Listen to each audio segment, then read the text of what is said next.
Hi there, and thanks a lot for taking the time to watch this video. I hope that this information will provide some understanding about Paul Watson and his situation at the moment. Some of the things about his arrest seem quite absurd to me. So, as he's in a vulnerable situation right now, I have decided to make this video and hopefully some help will come from it. The video will be divided in different chapters to give a better understanding of the wider story. But in case you already know who is Paul Watson and you already know about his arrest, and you would like to jump directly to the take action part, please check towards the end of the video where I share some information about what you can do to help. So I mentioned this concept in a previous video as well, because kids, usually many kids, see as heroes imaginary characters like Batman, Spider-Man, Superman, and many others. But how about real people who devoted their life, the entire life, or a big part of their life, to protect real lives, species who cannot defend themselves? How about these real heroes? And the best part is that one day they could be real heroes themselves. So wouldn't it be more fair for kids to see as heroes real people who save real lives? So you see, Paul Watson is definitely one of these heroes. Among many accomplishments and awards, Paul Watson is mainly a defender of marine wildlife. And I would say planet Earth in general, because as he correctly quotes, if oceans die, we die. How long? 15 feet. Inflatable carries 4 police officers armed with machine guns, tear gas, bombs, over. It's police, then why are they after you?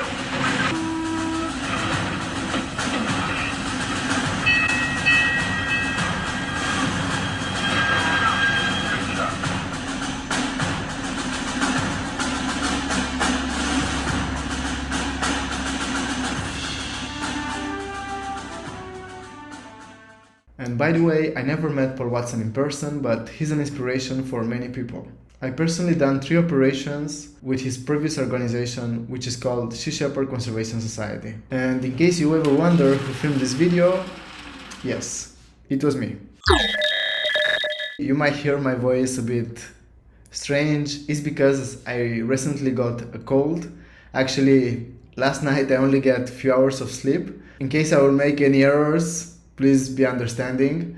But in the end, it was really important to me to create this video and trying to be helpful.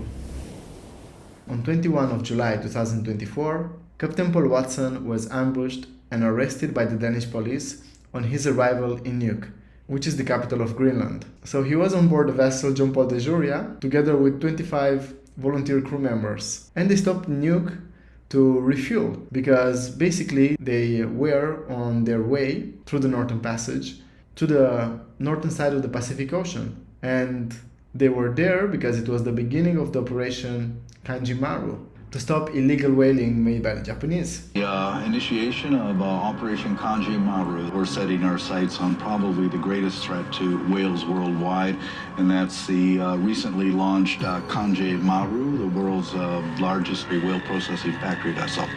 It's operating right now off the coast of Japan. It could be in the North Pacific, but we have to get to the Pacific. Shortest route to the North Pacific is through the Northwest Passage. So the people in charge of the regulation who should protect the whales are the International Whaling Commission, or IWC, established in 1946, and today 88 member countries are part of it. So officially, commercial whaling is illegal.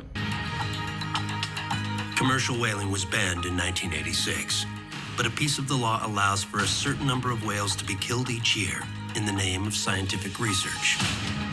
The Japanese write research on the side of the ship because they're trying to tell everybody that their commercial whaling operation is a research whaling. It's just a big facade, really. And of course, that's why it's in English. They don't care about telling the Japanese that it's research. The Japanese know better. The Japanese dispute this and claim they are researching migration, population, and dietary habits. And they even hold up signs for the conservationist cameras. So according to the information received, around a dozen of Danish police and SWAT, they boarded the vessel and they arrested Paul Watson. Maybe could you describe us a little bit the day you were arrested? What did you feel? Well, I wasn't really, I didn't really think I would be arrested because my name is no longer on the Interpol red notice list. And that was, back in November, that was gone. It was taken off. I had lawyers checked into it, not there. So what Japan did was they issued a special red notice specifically to Denmark only. And so they knew that we were going to go through the Northwest Passage. We had to refuel in Greenland. So that's why they issued it to Denmark. So I was quite surprised when we came into Nuuk and suddenly 14 Danish police officers boarded. They were very aggressive. One of them came up to me and just grabbed me like this and pulled me out of the seat. And, they said, "We're here to arrest you." I said, "Well, what are you arresting me for?" And he said, "You'll find out." Pulled me off and handcuffed me and put me down, walked me down and put me into the car, and then brought me directly here.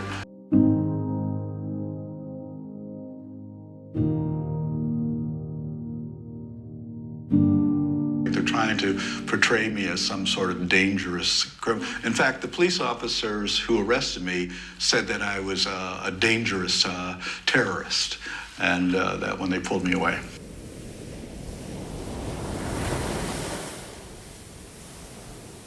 So Denmark is a beautiful country located around 3,200 kilometers away from Nuuk. But what they have to do with Greenland?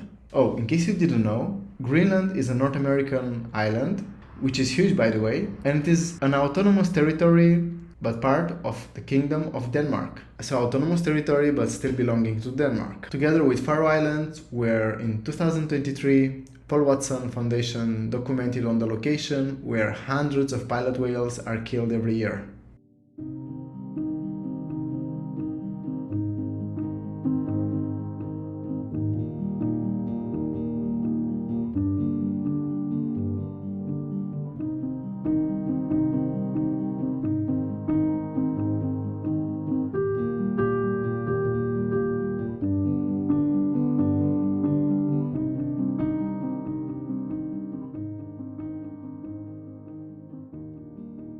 So, Captain Paul Watson remains in custody and awaits a decision by the Danish Ministry of Justice on August 15th in regard to Japan's extradition request. And on the 15th of August, it was quite absurd to me, considering the importance of this case, the fact that, Paul Watson has been denied the basic right to defend himself with evidence. Paul was brought to court today in Nuuk, Greenland, handcuffed, and in immense pain when trying to exit the backseat of a police van. The entire court hearing was in Danish, and Paul was not allowed a translator, which goes against the Danish law.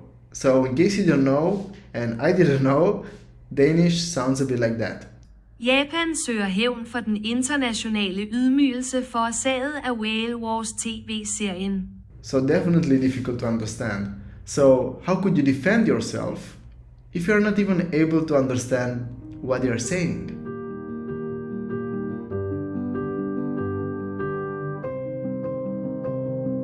And the court refused to see video evidence of the whales were serious that shows that the Japanese fabricated evidence. This evidence is not only publicly available, but also strongly refutes the charges against him. So this evidence, if allowed, could significantly undermine the case being brought by the Japanese authorities. So this video could be the key.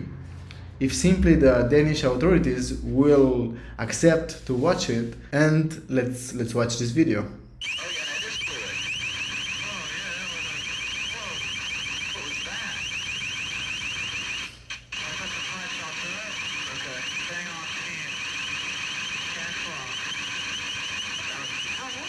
So let's read now the judge's verdict. Paul is being held in prison until September 5, pending the Justice Department decision on potential extradition to Japan. Well, I just think that the judge in this case wasn't really interested in making a decision. The prosecutor seems to have, some sort of, I think to me this is a big case for her, and she wants to make her mark on it. That's all I can think. But I don't think any decision is going to be made in Greenland about this at all. It has to come from the Danish government. So you didn't have any hope to be released yesterday? No. When you're on trial? Okay. There's not much I can do about it. I have to accept that that's the way it is. But on the positive side, it continues to put pressure on exposing ongoing illegal Japanese whaling activities. And that's a good thing.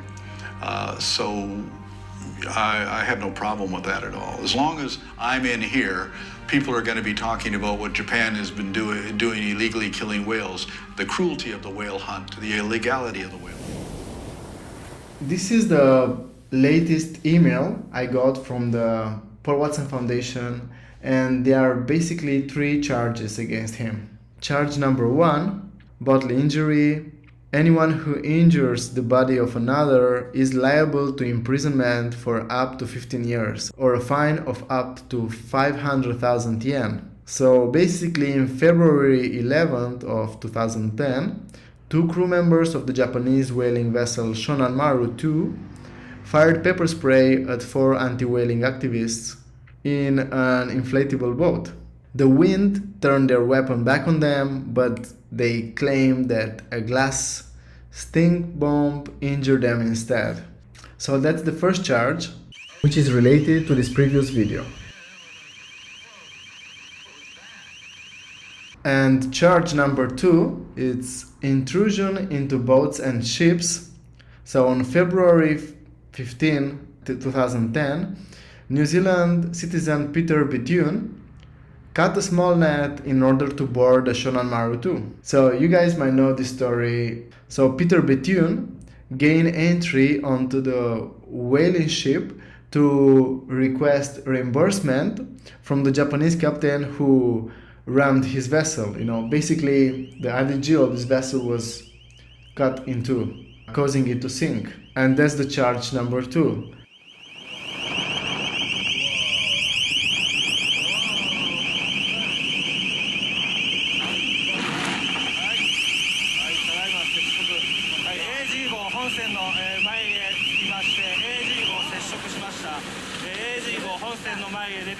And the charge number 3 is conspiracy. So if 2 or more persons commit an offense together, all persons are considered to be the main offenders.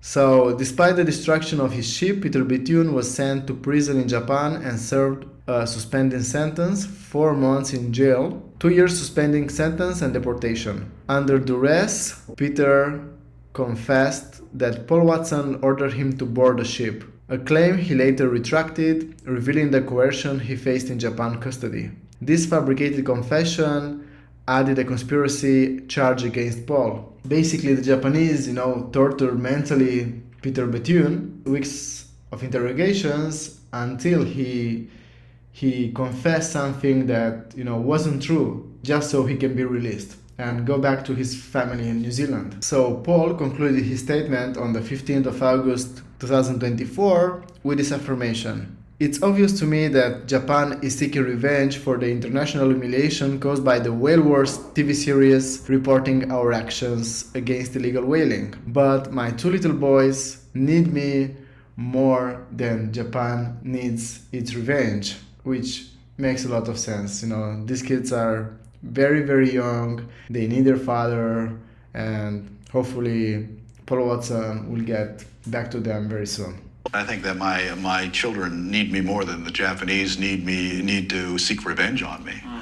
I mean, what do they hope to achieve by that? They want to take me away from my children so that they can parade me around in Japan as a trophy to support their illegal whaling activities and say, look, obviously the world agrees with us because they turned him over to us to punish, and therefore what we're doing is right.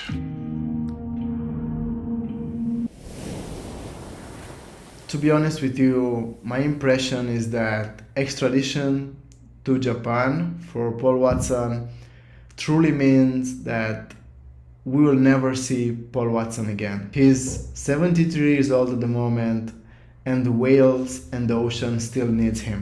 So let's see now what actions can be taken to help this cause. You could start by signing the free Paul Watson petition on the Paul Watson Foundation website. A donation would be great, as it will help to cover the legal expenses and to continue with wildlife conservation. And an email can be sent to this email address. And to make things even easier and faster, you can use the same sample email.